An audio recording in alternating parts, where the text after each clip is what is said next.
welcome to you, PJ Dixon. Welcome. Thank you, love. I really appreciate it. I'm honored to be here, and I'm honored to be able to speak with all the ladies that are listening.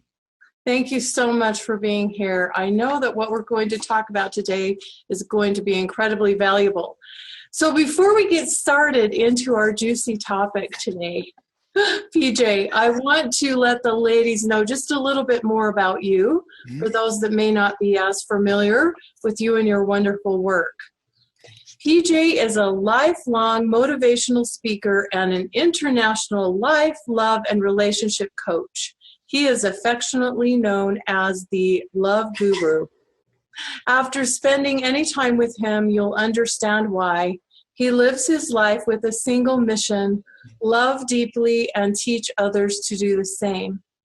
He is the creator of 2 different coaching programs on love and relationships, and despite PJ's disability, which was expected to take his life by age 7, he chose to live and to live well.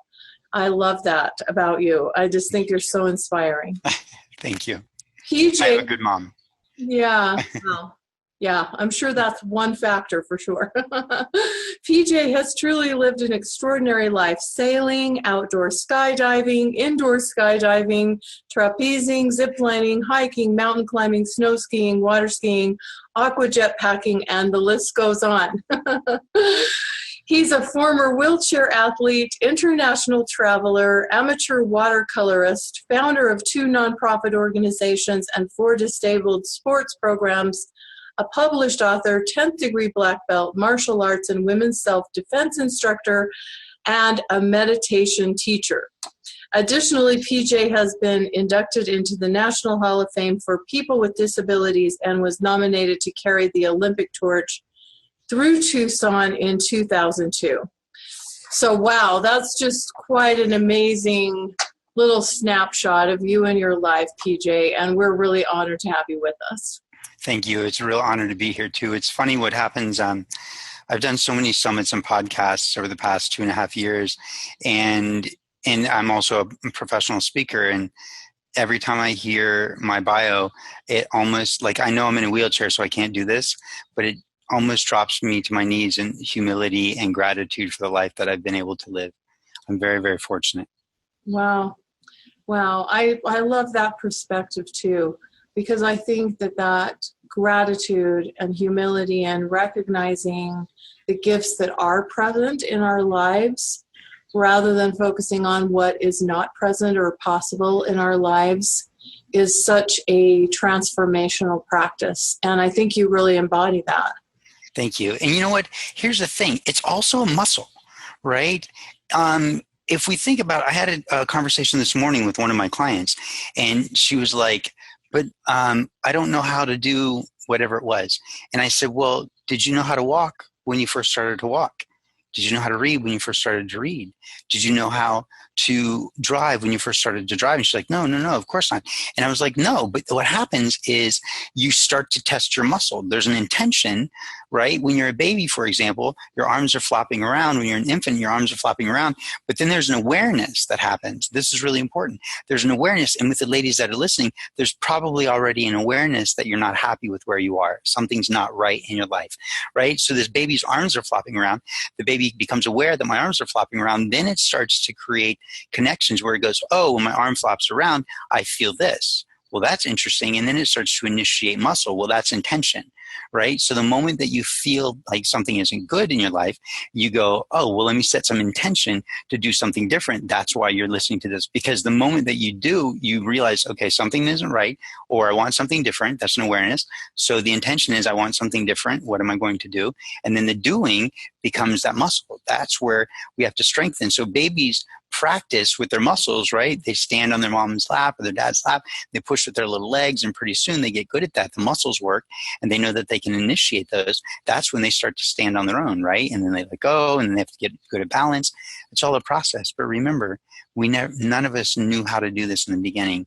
It's just a matter of developing that muscle, whatever the muscle is, whatever the need is in your life. Yeah, and I think this is so relevant here, PJ, because I think so many of us, myself included, just think that we're going to know how to do successful relationship. Kind of like we expect to be able to speak another language just through osmosis or something, right? Right. Absolutely 100% correct.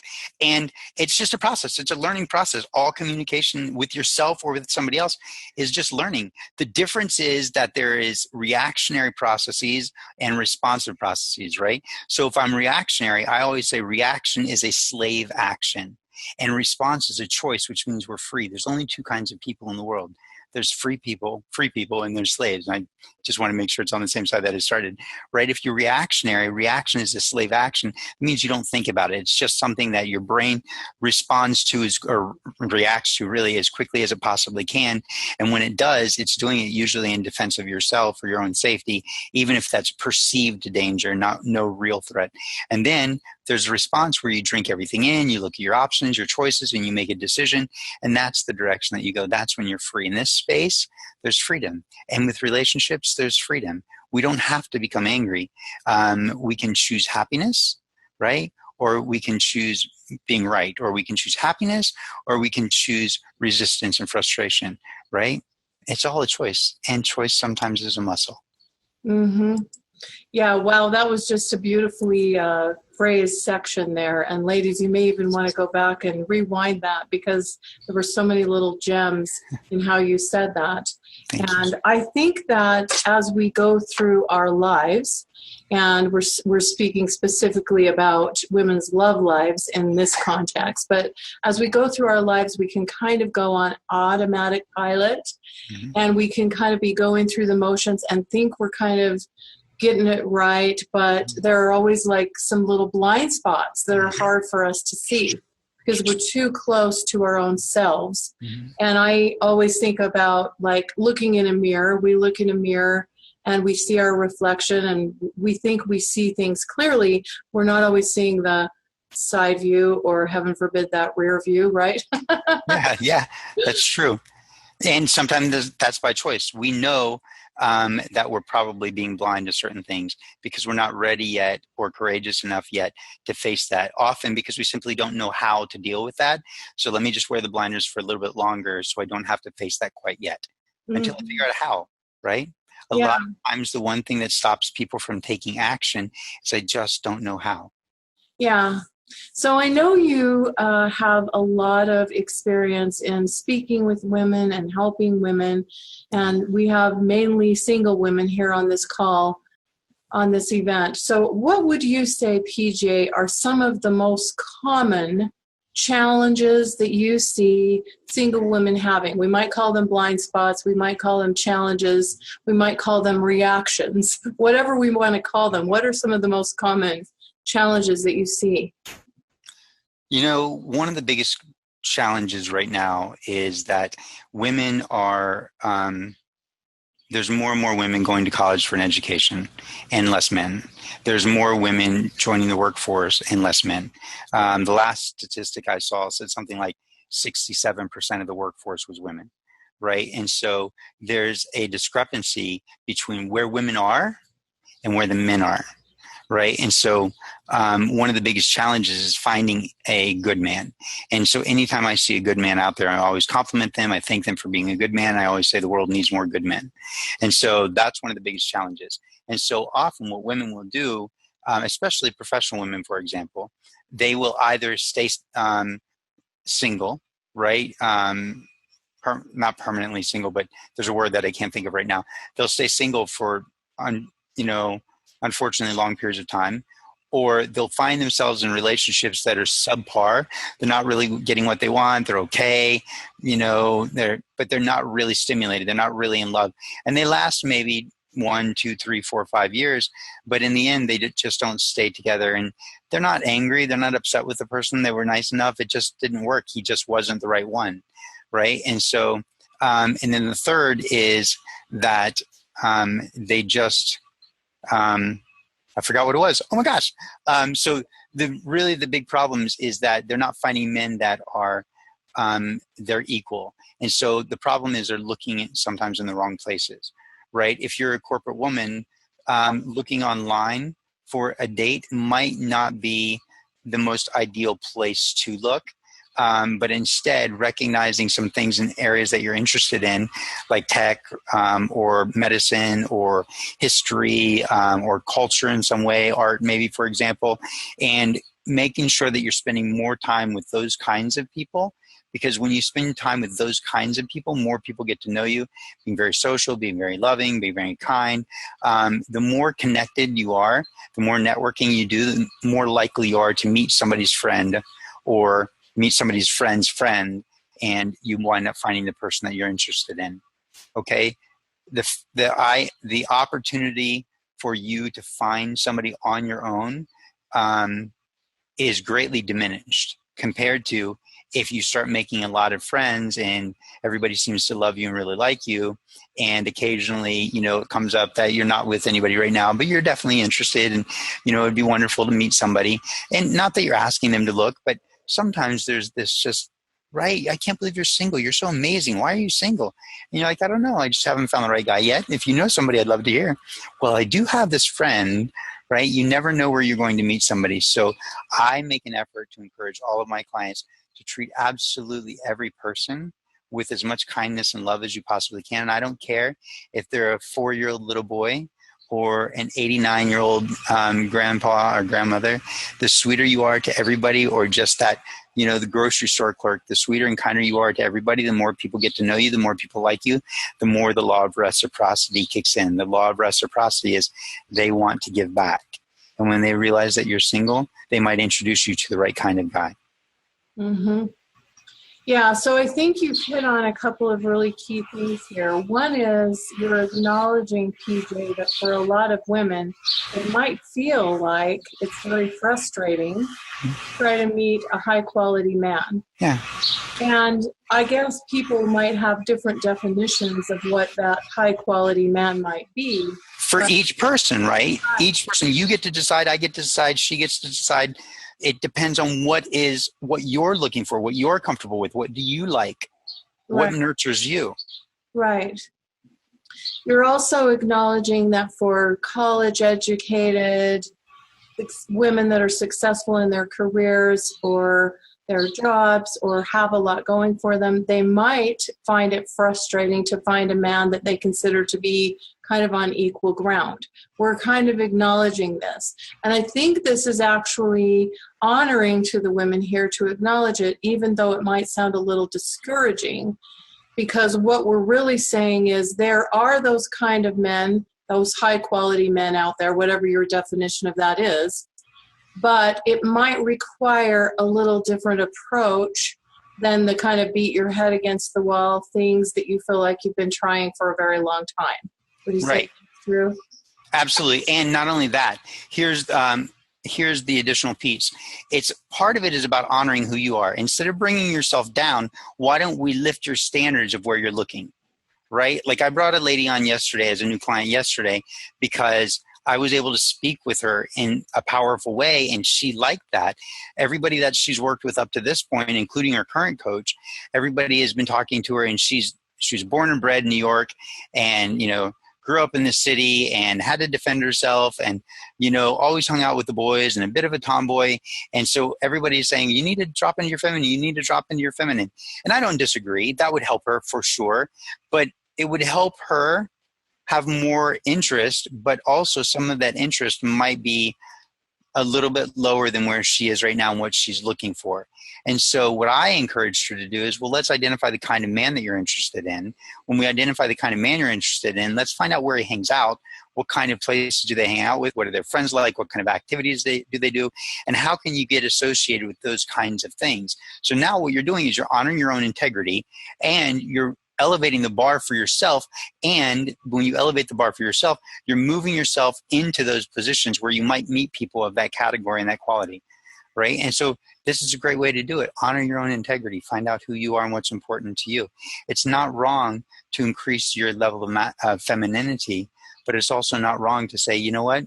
I'm looking for a man who actually can deal with my power and my strength. And when I find that kind of man, when I know that he's strong and he's the leader and he's confident and he's running things, and when he talks, people listen, and not that he has to be a world leader, not that he has to be the president, but that he is actually like confident and powerful and people like him and he has charisma and it's genuine. And when you're with him, you feel safe. And when you feel safe, what will naturally happen is you will soften. And when you soften, your femininity will start to naturally exude and naturally come into play within that relationship. Because as strong as he is, then you get to be that opposite. You get to become softer, and it's really beautiful for you. So you don't have to change if it feels wrong, but rather if it feels more right to find a man who's stronger, then let's look up instead of looking down. And I'm not suggesting by any means that masculine is up and feminine is down, right? What I'm suggesting is let's look at the level and the quality and the class and the character and the charisma and the personality and the interests that are up here. So you can go, oh, let me rise up and become who I want to be so that I can find a man who really appreciates who I am, right? Did that make sense, or was that convoluted? Yeah, no, I thought that really made sense. Okay. And I really appreciate the underlying message here, because so many women are asking, well, do I need to lower my standards, or am I being unrealistic? You know, we hear this all the time, right? All the time. And what you're saying is no, it might even be that you're raising your standards. And I also have shared that message, that I actually think for most women, the bigger fear in my heart is that they'll consider lowering their standards and settling for something that they're not going to be happy with. And so that's not the answer. But I also like that you're honoring the fact that women can consider creating new possibilities by looking at this a little different way. In other words, I think there's so many women that are wanting to date, that have online dating as like the end all be all, the only way that they're really looking. And in the rest of their life, they're just kind of in a routine or going through the motions of their life. Even if they have a great life, going the same places, doing the same things, pretty much in a pattern, because we as humans become creatures of habit. And what you're suggesting is let's really identify the kind of man that you're really looking for, what his interests might be, where he might be inclined to go, what things might he participate in after hours of work or job or career or whatever he's doing, and consider creating that opportunity to interact with people in those spheres. Identify, when you've identified the kind of man that you're looking for, I also have my clients identify what characteristics and qualities you think he's going to be looking for in a woman. And then identify, do you have those, right? If they're weak or you don't feel like you have those, are they things that you would like to develop? I'm not asking you to change. I'm asking you to look at yourself and go, you know what? I would actually like to have that characteristic or quality. Great. Then it's a transformation. It's a choice. It's a growth process for you. If you're like, oh, I have to change to meet the quality of man, not necessarily, but you want to identify if these are things that are interesting to him, what are going to be interesting to you, right? You've already assessed that. And if these certain characteristics are interesting to you, might it be okay for you to also then flip the tables and go, oh, how would I want to show up for him, right? Because I want him to show up this way for me. And if he shows up this way for me, how do I then want to show up for him, right? And even if he doesn't show up this way for me, how still do I want to show up for him and maintain my integrity, my level of class, my level of quality? And hold on one sec. There's one more piece.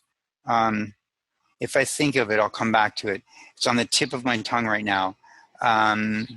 It is about... I can't remember, but it'll come back to me in just a minute. And when it does, I'll jump in and share it with you. Okay. Oh, I know what it is. Oh, good. Thank you for pausing long enough to let me figure it out. So the other piece is like, as we're asking women to like maybe raise their standards, I'm asking them to raise their standards for themselves, to recognize and identify the value that they really have, who they really are, their real worth to other people, what they really do want to bring to the relationship and will bring to a healthy relationship. Identify the truth. Like, who are you? What will you and do you want to bring to a healthy, happy relationship? That's the truth of who you are. And as you raise your standards, don't lower your standards. Hold them into the standards that you have. And if they like you, any man that likes you will see your standards and he will want to get better to meet those standards so he can win your approval. When you lower your standards, then they know, oh, well, that's cool. I don't have to do as much because she lowers her standards just to keep me. So I don't have to work so hard to keep you. No, he needs to earn you. Women are incredibly valuable. Aside from children, they're the most valuable component that we have as human beings. We need femininity. We need masculinity too. They're both important. They're complements of each other. But the feminine, His Holiness the Dalai Lama said, Western women would save the world. What he's saying is they're both strong and feminine, right? They're confident and soft. They can lead, but they can also follow. Women have a remarkable ability to change the world. The touch of a woman softens a man. Men are deeply attracted to femininity. Some men like a little bit stronger woman, right? But there's also that sense of feminine that draws a man in. That doesn't mean that if you're a little bit stronger that you have to give that up completely, but are there spaces where you can also be feminine? Can we create that pliability, that flexibility, that softness? Yeah, and I'd like to have a little deeper conversation around this too, PJ, because I know it's kind of a buzz topic out there, you know, the masculine and feminine and the dance between the masculine and the feminine. And I think a lot of women kind of struggle with this conceptually and knowing how to manifest it. I mean, if a woman's out there and she's just, you know, kicking butt and taking names, so to speak, in her job or her career, she may not quite understand or know how to shift that. That's working for her well, perhaps on the professional side. She may not know how to shift gears or how to really enjoy or express her femininity. I just think it's a buzz topic, but I still think as much as it's talked about out there, it's still kind of confusing for a lot of women. So I'd love to hear your thoughts. Okay, I think there's a lot of different directions we can go down. So let me start with this. Ladies, I often say, seek not to love more, but to remove the obstacles separating you from love. Let me say it again. Seek not to love more, but to remove the obstacles separating you from love. Okay, it's the same. You don't have to seek to make an effort to try to become or create more femininity, right? But instead identify, well, what is it that I can let go of? What is it that I'm holding fast to? What is it that I am afraid to release? Right? And when you let go of that, what happens is your natural character comes out. When your natural character comes out, that's one of the things that's attractive to another human being, is they can trust you wholly and completely because they can feel, they can sense that you're not putting on a show. You don't have this tough, hard demeanor, but there's a softness underneath that I don't get a taste of, that I don't get to touch, that I don't get to be nurtured by or enveloped into, right? And so when you start to let go of the rough veneer or the tough side or the masculine expression or the feeling that I have to do everything and complete everything, all of a sudden when you come into the state, you start to soften. When you start to soften, it's like you can breathe again. And this ability to breathe again then allows you to be open and receptive because there's space. That means your need to control starts to slip away and you create space for someone else's ideas, someone else's leading, someone else's encouragement, someone else's creativity. And you can just, much like the sail on a sailboat, you can just rest and relax. And when their wisdom, their ideas, their encouragement, their leadership comes into you, it's like the wind and it fills that sail and together you move forward. And it's really beautiful. Which leads me to another thing, and I don't know why I'm going to say this, but somebody out there might need to hear it. One of the most beautiful ways for a woman to communicate with a man is walking with him. Go for a walk with a guy you like. If there's a gentleman you like, he's much more likely to connect with you if you are moving with him. Okay? And what I'm suggesting is if first of all, just quickly, if we turn and face each other, this turns a man on, not sexually, but it turns him on to want to fight, right? So when you stand side by side with a man, that's how men relate to each other. And that's when we're a little bit more open. And if you're walking with him and doing something that's called pacing, when he steps with his left foot, you step with your left foot. When he steps with his right foot, you step with your right foot, and left and right and left and right, and you move at the same speed. What's happening is psychologically you're starting to align, right? Emotionally and spiritually you're starting to align. Physically you're moving together. Psychologically you have a goal and a direction to get one place and turn around and come back. Emotionally, you're aligned because you're moving at the same speed as him. And so when this rhythm starts to happen, all of a sudden you soften. And so emotionally and spiritually, there's this softening, and there's not a separation between you and I. There's a unity and a oneness, right? And that leads me to my definition of love. Love is the willing exchange of oneself for oneness. The willing exchange of oneself, thinking about me and I and ego and self, right, for oneness. If you've ever been in love, even with a little tiny child, right, or a little old lady that you see on the bus or wherever you are, right, if you've ever been touched by love and you just sit there and relish in that love while you're looking at this person or thinking about this person, and not in that love that I need, I want, but where it's just pure love and expression outwards, right? When you're in that state, you realize that there's no separation. There is only love. There's only oneness. There's only creation of connection, right? And that's what's beautiful. And so don't feel like all the conversations have to be forced.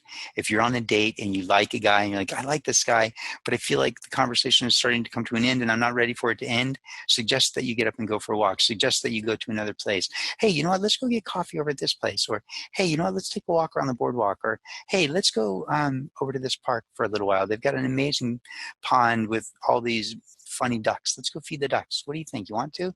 And then what happens is when you change your scenery, you change your psychology. When you change your psychology, you change your emotions. When you change your emotions, you change the things that you want to talk about. Or you change your psychology, you change the things you want to talk about, you change your emotions. It all works together. Change creates more stimulus creates more things that you want to talk about. Very, very fascinating. Yeah.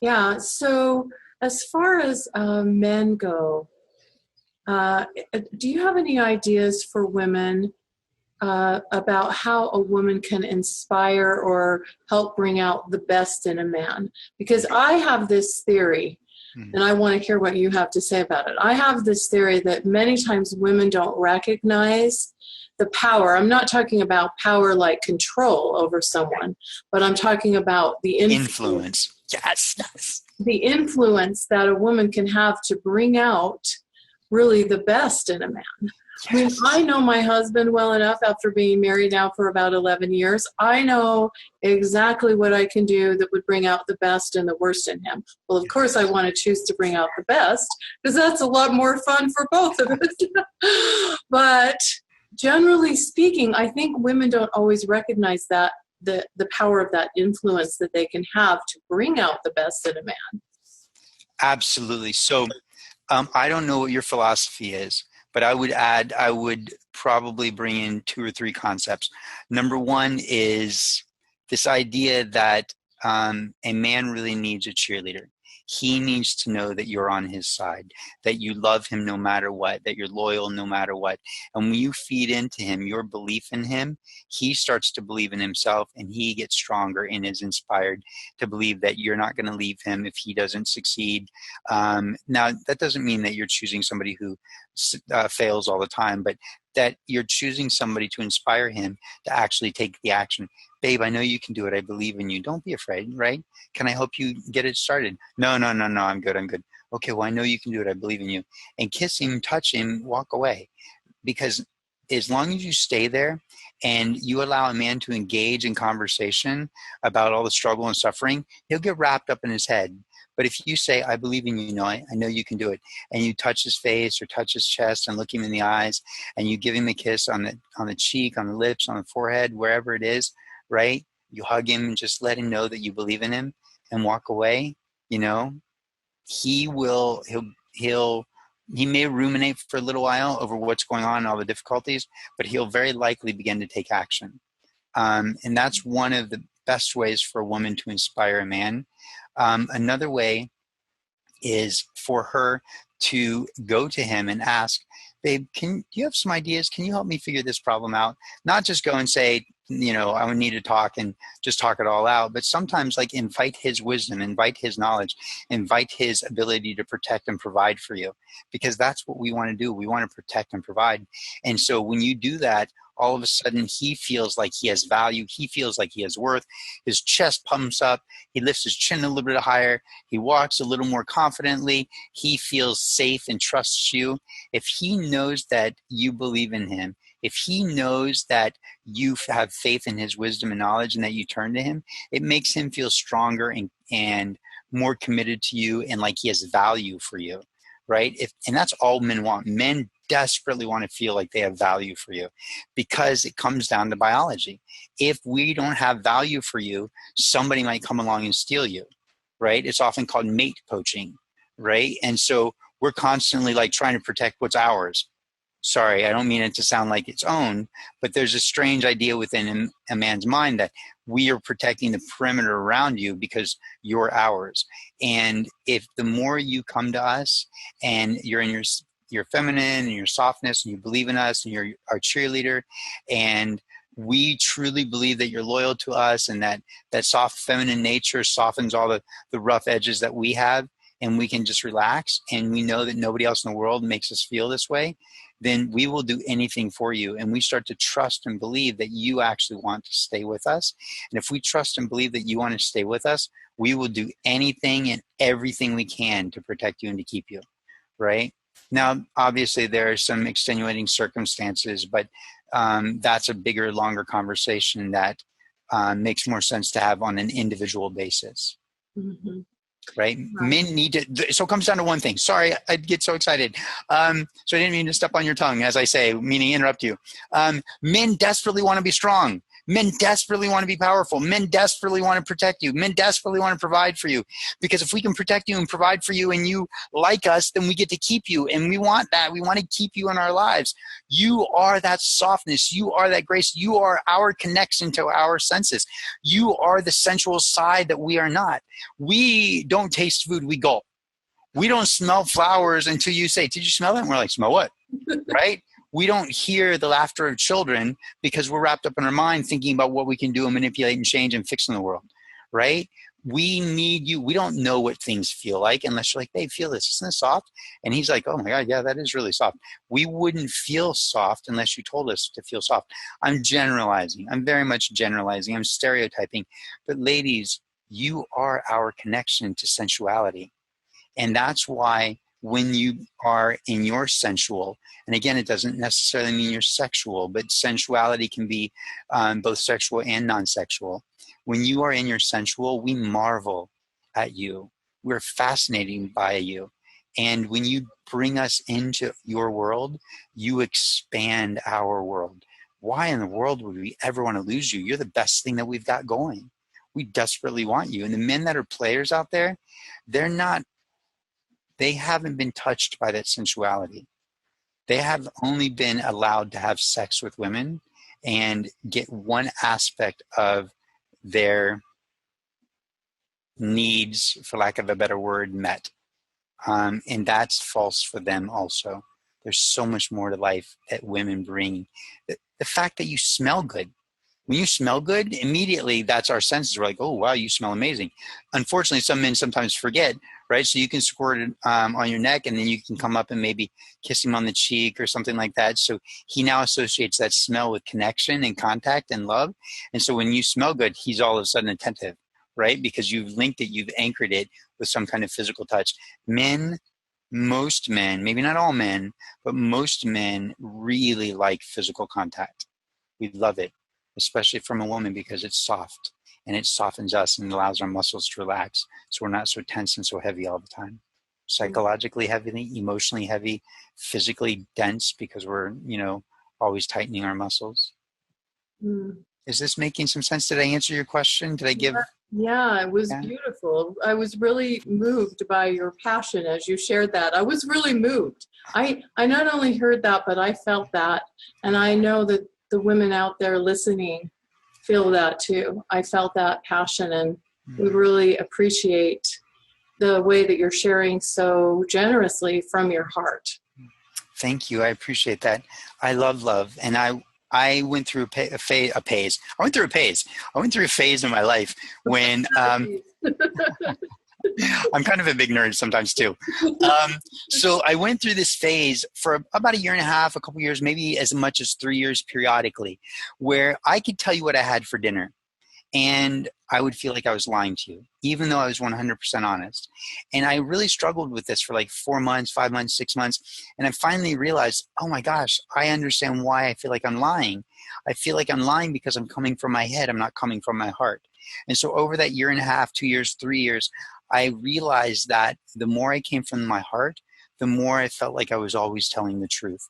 So that's why sometimes even in this interview, I'm like, okay, hold on a sec. Let me get quiet. And I just make an effort to align and come back to my heart, come back to spirit, feel it, see it, smell it, know it, whatever. And then all of a sudden I'll speak from that place, because that's where my truth comes from.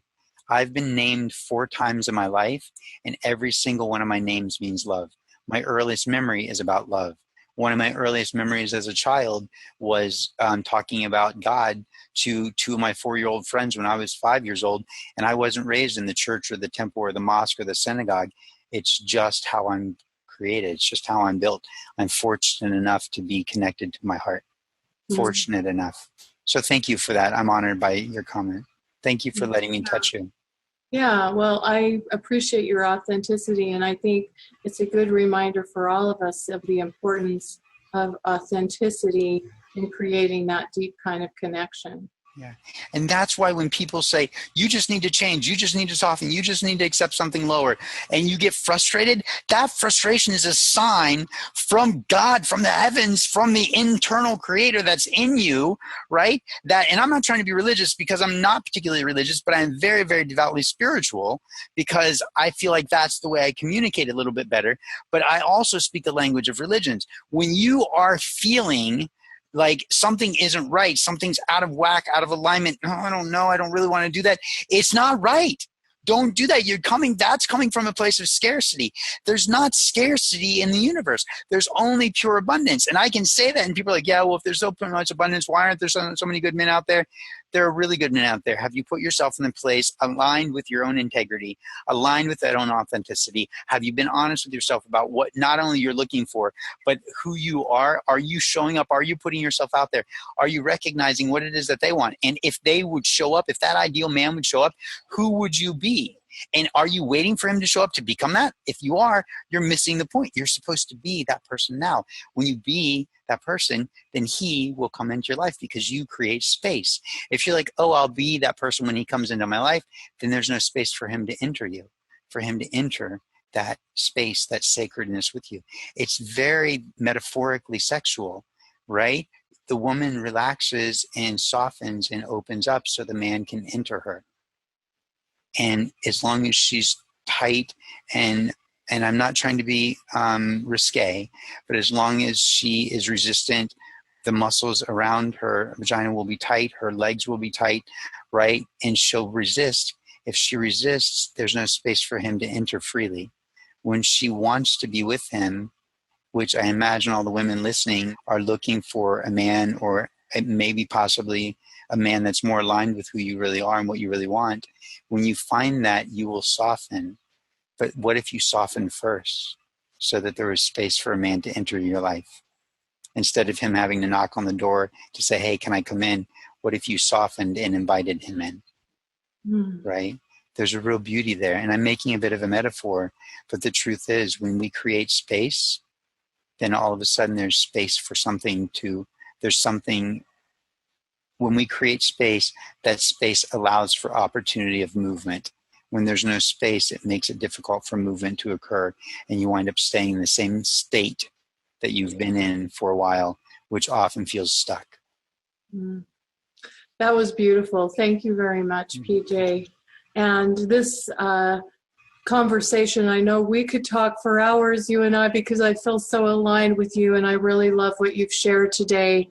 And I know that it'll be so beneficial for so many women out there. So PJ, before we wrap up for today, do you want to leave us with just a little last parting thought? Yes, absolutely. May I align and see what wants to come out? Sure. Okay, give me 1 sec. Love is an option and a choice. Don't wait for it to come to you, but instead share it with the world. And the more you share that love with the world, the more it will come back to you. Love is a verb, it's an action. Share it outwardly. Don't expect it to come to you. Share it freely and willingly, and then be open and receptive to it coming back. Thank you. Thank you very much. You. I've been really moved by our conversation today, and I really want to thank you for your wisdom and sharing and generosity. And ladies, I hope you will also join us for more. Bye-bye for now.